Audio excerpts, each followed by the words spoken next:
Combien de temps faudrait-il pour lire les plus grands chefs-d'œuvre de la littérature? C'est évidemment une question que vous ne vous êtes jamais posée, et c'est exactement pour ça qu'on va aujourd'hui tenter d'y répondre.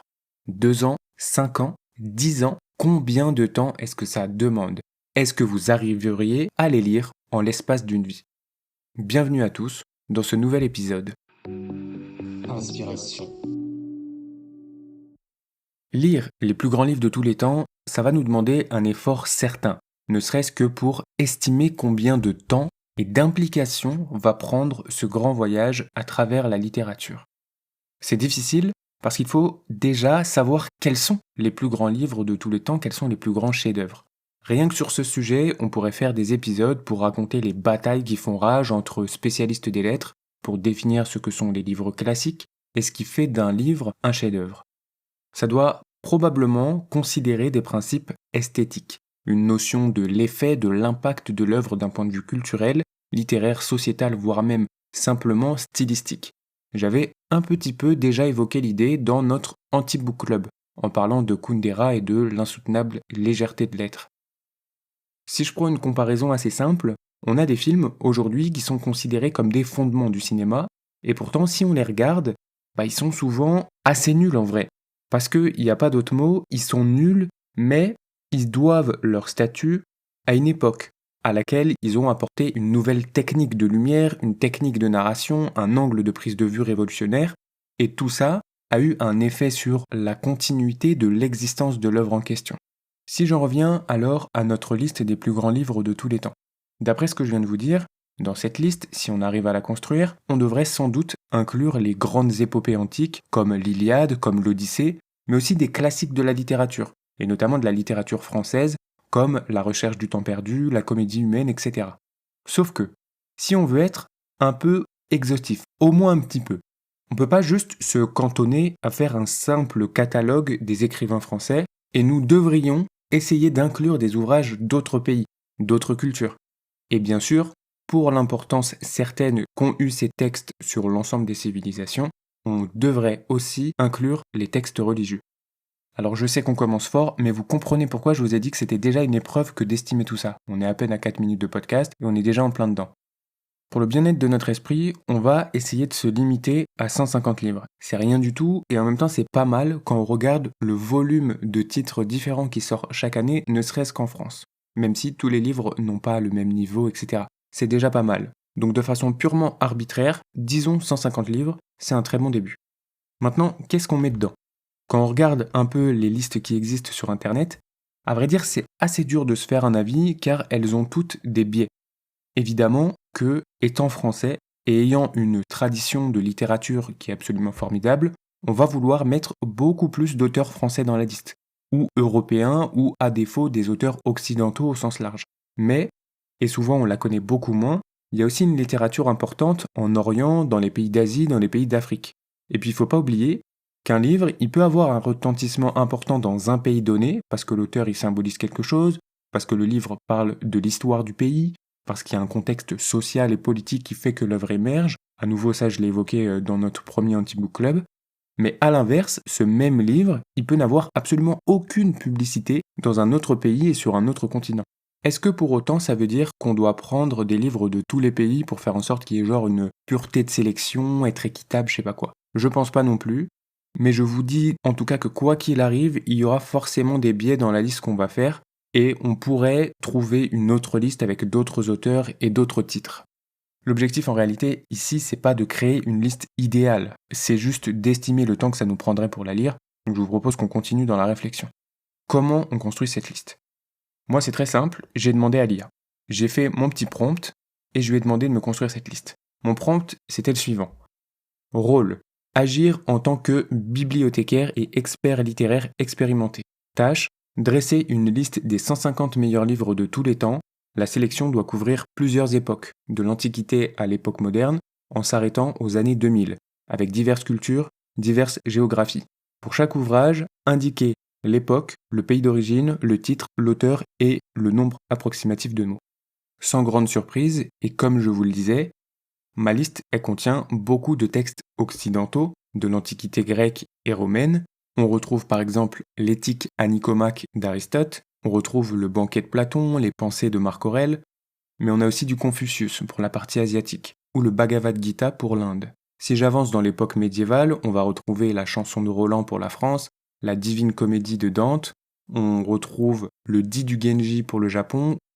Ensuite, la diversité qui nous est proposée dans la liste, elle s'améliore un petit peu à partir de la Renaissance, puis des Lumières, et on commence vraiment à devenir un peu plus international au cours du XXe siècle avec des écrivains sud-américains, on a des auteurs mexicains, colombiens, ou encore des auteurs africains, qui viennent du Nigeria, de l'Égypte ou de l'Afrique du Sud.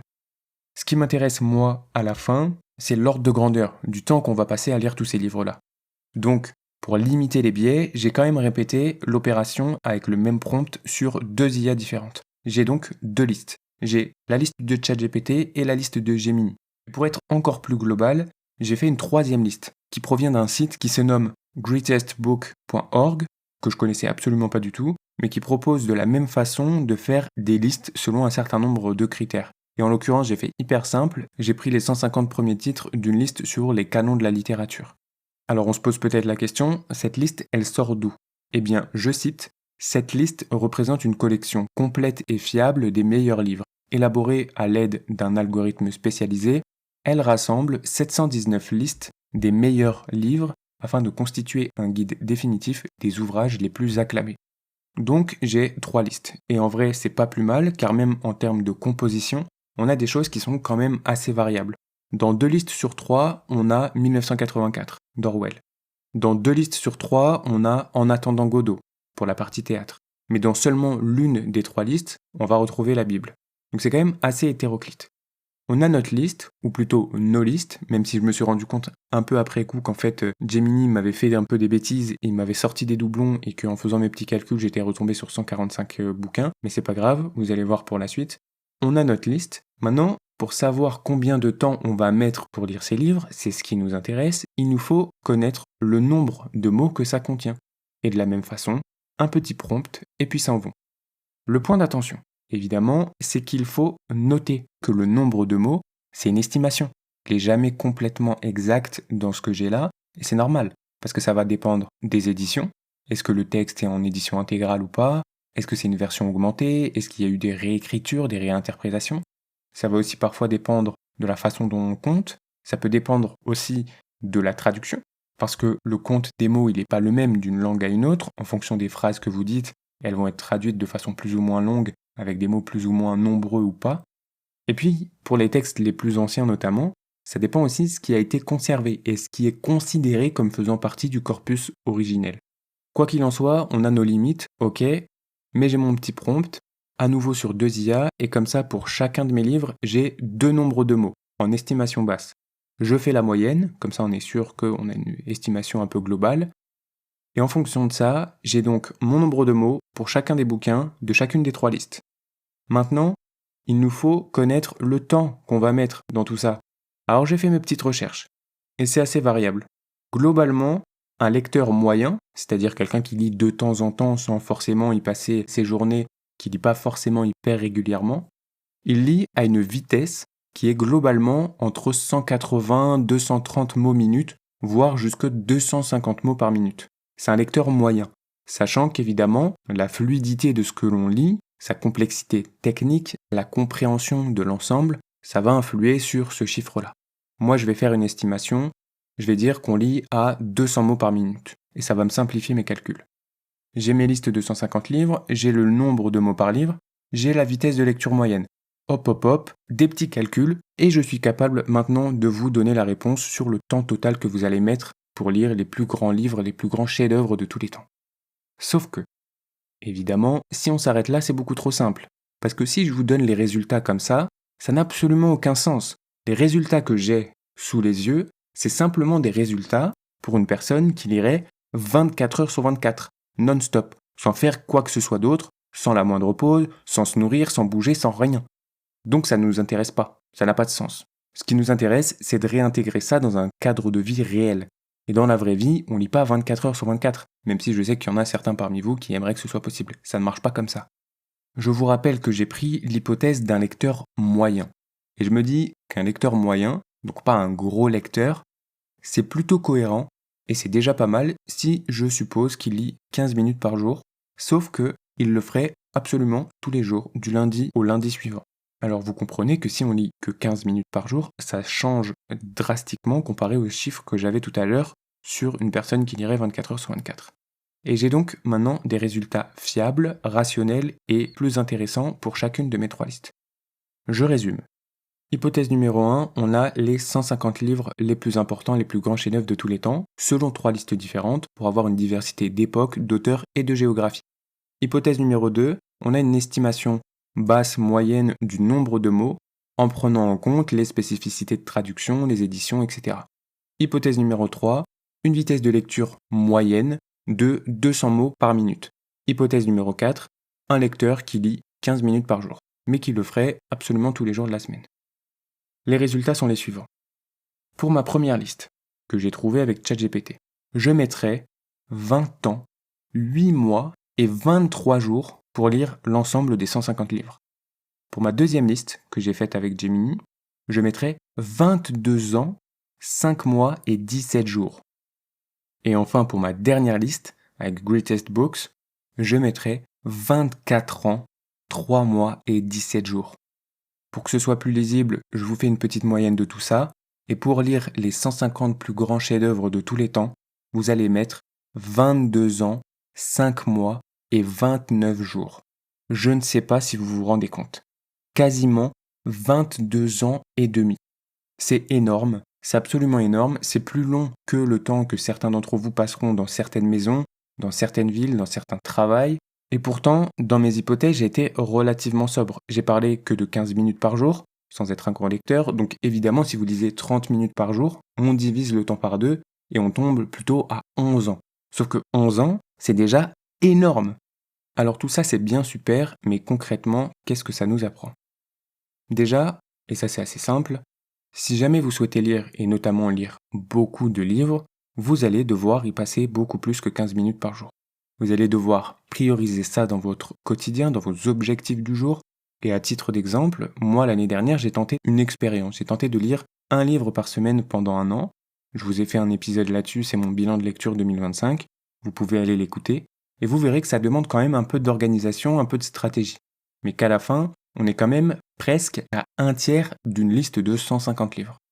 Deuxième chose, et ça j'en avais parlé dans l'épisode Lire ne sert à rien de mémoire, donc c'était quand même il y a un petit bout de temps, c'est la nécessité que vous allez avoir à sélectionner vos lectures. C'est la version inverse de la logique précédente. C'est de vous dire que le nombre de livres que vous aurez l'occasion de lire dans une vie, il est évidemment limité. Donc, bien sûr qu'on peut se laisser tenter par un livre, bien sûr qu'on ne sait pas ce que ça contient, bien sûr qu'on ne sait pas comment on va le ressentir, etc. Mais si c'est nul, si vous ne passez pas un bon moment, que vous n'apprenez rien, que vous ne découvrez rien, en bref que ça ne sert pas l'objectif de votre lecture initiale, alors vous me jetez ça par la fenêtre immédiatement, ça dégage, on ne veut plus le voir et vous passez à autre chose. Le temps est beaucoup trop précieux pour le gaspiller de cette façon. Et maintenant que j'ai dit tout ça, j'ai quand même envie de faire un parallèle. Parce que j'ai parlé de 15 minutes par jour, ce qui en soi n'est pas grand-chose sur le total du journée. 15 minutes par jour, c'est probablement moins de temps que ce que vous mettez pour aller au travail pour la plupart d'entre nous, c'est moins de temps que ce que vous mettez à faire la cuisine, c'est moins de temps que ce que parfois vous passez dans la douche ou aller aux toilettes ou ce genre de choses, donc c'est pas grand-chose. Si vous y passez 15 minutes par jour, à la fin de l'année, c'est comme si vous aviez passé en cumulé 3 jours et 19 heures non-stop à lire. Évidemment, si c'est 30 minutes par jour que vous lisez, ça double, ça fait donc 7 jours et 14 heures non-stop à la fin de l'année, ce qui est quand même un peu plus cohérent pour un lecteur moyen plus. Et si vous y passez 1 heure par jour, on double encore, et à la fin de l'année, c'est comme si vous aviez passé 15 jours et 5 heures non-stop sans rien faire d'autre que l'activité en question, à savoir ici lire. Je vous dis ça parce que je pense que, comme moi, vous avez l'habitude très souvent d'avoir votre téléphone à portée de main. Moi, par exemple, je suis en train d'enregistrer l'épisode, j'ai mon script qui est pas très loin, mais mon téléphone est juste derrière moi. Je le sais, il est à portée de main. Mais surtout, vous avez probablement l'habitude de scroller, comme moi, beaucoup trop. Et je viens de vous le dire, si vous passez 1 heure par jour à scroller, à la fin de l'année, c'est comme si vous aviez passé 15 jours et 5 heures non-stop à regarder des Reels, à regarder des TikTok, des vidéos YouTube, ou peu importe. Ça peut être bien de le faire de temps en temps. J'entends l'argument, je le fais moi-même. Mais rendez-vous compte de quoi on parle. on parle de s'auto-supprimer 15 jours complets pour aucune raison. C'est comme si, à partir du 15 décembre à 19h, vous vous asseyez dans votre canapé et vous ne foutiez plus rien d'autre du tout que de scroller 24 heures sur 24 jusqu'au 1er janvier de l'année suivante. Et encore là, j'ai été sympa, parce que j'ai dit 1 heure. La vérité, c'est qu'on passe tous beaucoup plus de temps sur nos écrans, parfois jusque 3 heures, 4 heures par jour, voire plus, voire beaucoup plus. Alors attention. Moi, je prétends pas du tout être parfait à ce niveau-là, et je travaille moi-même à réduire ma consommation passive des écrans. Même si c'est toujours bien d'y passer un peu de temps, pour le divertissement, etc. À nouveau, on connaît les arguments des personnes droguées en manque qui se persuadent que c'est juste un peu, que c'est essentiel, que c'est pour se vider la tête et qu'il arrête quand il veut. Ok, on connaît l'argument. Mais quand on voit le temps qu'on y passe, et surtout le temps qu'on y perd, ça nous fait quand même relativiser un petit peu. Ça peut nous donner un certain vertige. Et ça peut aider à remettre certaines choses en perspective. Demandez-vous ce que vous pourriez faire si on vous offrait gratuitement tout ce temps-là. Ou plutôt, si vous évitiez de vous le voler à vous-même, de la plus nulle des façons possibles en plus. 15 jours par an gratuits. Vous feriez quoi ? Plus de 15 jours complets pendant lesquels vous auriez pu restructurer vos façons de vivre le temps, pendant lesquels vous auriez pu faire autre chose. J'en sais rien, aller voir des amis, passer du temps avec vos proches, avec vos grands-parents, sortir, faire du sport, aller voir un film au cinéma, jouer à des jeux de société, vous balader au soleil, au bord de l'eau, apprendre une choré, faire un voyage, et même pourquoi pas, accorder un peu plus de créneaux à essayer de lire les plus grands chefs-d'œuvre de tous les temps. C'était un simple parallèle auquel j'ai pensé pendant que je construisais cet épisode, et il était impossible pour moi de ne pas en parler, de ne pas le faire, quand je me suis amusé, chacun ses passe-temps, hein, quand je me suis amusé à faire les estimations que j'ai évoquées avec vous tout au long de l'épisode. Et je me suis rendu compte que ça montait à 15 jours sur l'année, avec 1 heure de temps passé par jour sur cette activité. Donc 1 heure sur un écran, 1 heure de lecture. Évidemment, vous trouverez votre équilibre, mais c'est quand même quelque chose à garder en tête. J'espère que cet épisode vous aura plu, qu'il vous travaillera un peu et qu'il vous fera réfléchir dans une certaine mesure. Peut-être qu'il vous donnera envie de sortir un peu plus des écrans pour vous évader d'une autre façon. Si c'est le cas, suivez-nous sur les plateformes de streaming, mettez-nous les 5 étoiles, on a beaucoup d'autres réflexions qui viendront. Autrement, c'était Jules, et comme d'habitude, je vous dis à très vite pour un nouvel épisode d'Inspiration. Inspiration.